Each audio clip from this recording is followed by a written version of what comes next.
Pourquoi à 71 ans, John Travolta, l'icône intemporelle d'Hollywood, reste célibataire depuis le décès de sa femme, Kelly Preston, en 2020. Certains disent que c'est un choix, une décision de star préférant la solitude. Mais la vérité est bien plus bouleversante. 3 blessures profondes marquent son cœur et expliquent pourquoi il n'a pas repris le chemin de l'amour. Tout commence en 1976. John, alors âgé de 23 ans, tombe éperdument amoureux de l'actrice Diana Hyland. Leur histoire est passionnée, intense, mais tragique. Un an plus tard, Diana, à seulement 41 ans, succombe à un cancer du sein. Cette perte, si jeune, laisse une cicatrice indélébile dans le cœur de Travolta, le confrontant pour la première fois au deuil, puis vient une douleur encore plus déchirante, la perte de son fils, Jet.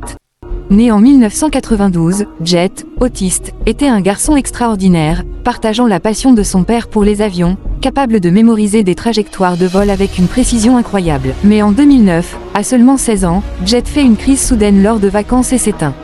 John a décrit cette douleur comme une vague écrasante, un chagrin qu'aucun parent ne devrait jamais endurer. Enfin, Kelly Preston, l'amour de sa vie. Pendant près de 30 ans, Kelly a été son rock, sa partenaire, son refuge. En 2020, elle est emportée par un cancer du sein à 57 ans. John a partagé publiquement que cette perte est une blessure qui ne guérira jamais. 3 amours, 3 deuils. Ces tragédies expliquent pourquoi John Travolta reste seul. Ce n'est pas un choix, mais le poids d'un cœur brisé par la vie. À 71 ans, il porte ses cicatrices avec dignité, nous rappelant que même les plus grandes stars ne sont pas épargnées par les épreuves du destin. Donc, John Travolta ne choisit pas la solitude. Il porte le fardeau d'un cœur brisé par la vie. À 71 ans, il reste fidèle à ses amours perdus, non pas par choix, mais parce que certaines blessures sont trop lourdes pour laisser place à un nouvel amour. Merci, et abonnez-vous massivement dans cette chaîne mes amis.